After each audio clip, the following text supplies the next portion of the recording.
Next step is going to be removing the keyboard, which strangely enough we start by working with the back of the machine. A lot of keyboards just have a screw or some clips on the front. The compacts normally have at least one screw through the back. In this case, two separate screws. They're located here and here, just underneath that cover that we removed to take out the extra RAM and the wireless card in the previous steps. They're labeled with a little keyboard icon so you can separate them from all the rest of the screws on the back that just hold the case together. You don't want to disassemble those if you're just replacing a keyboard. They are the Torx screws, so we're going to use our Torx 8.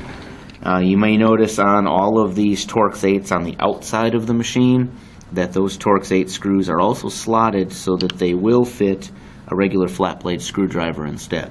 So if you need to, you can use a flat blade screwdriver to remove those.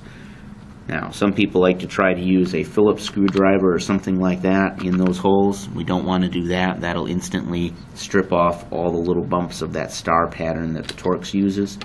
But these screws are specifically designed to have the slot so that we can use either tool to remove them. And I'll use the flat blade this time just to show you that it really does work.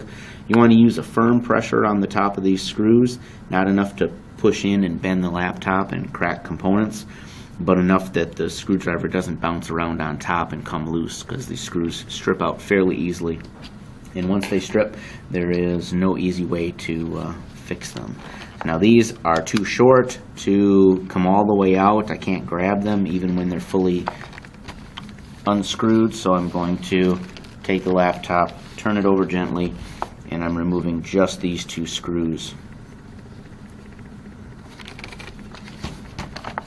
So now we've got those taken care of. We'll set those aside so we can tape them to the keyboard later.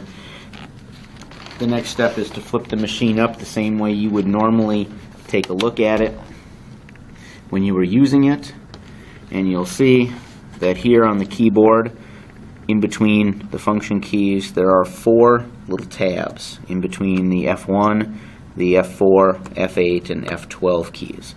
So with those are little clips. What we want to do is take a fingernail or a small screwdriver and just pull those clips downward toward the space bar, and that unclips the keyboard, allowing us to reach underneath it